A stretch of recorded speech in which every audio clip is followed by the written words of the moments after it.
pwede po puntahan po sa harapan po. Saan? Mismo doon po. Marami po. So, maglalakad tayo? Papasok? Opo. Okay.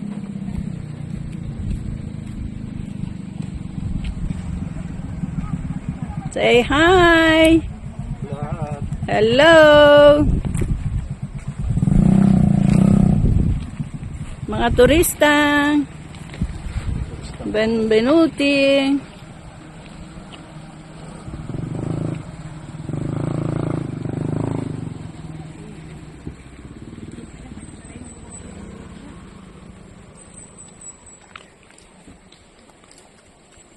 May entrance fee? Wala, donation lang. Ah, okay.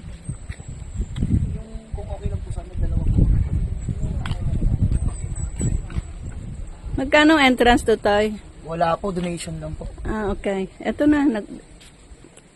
Ito, oh. Dito, pangalan. Pangalan. Isulat mo na lahat. Ikaw na, Eljon, ang magsulat. At para madali. Saan po gawin po yun? Dito sa ano ng store. Malapit lang. Kasi sino ba yan? Ito yung hagdan. Kita doon.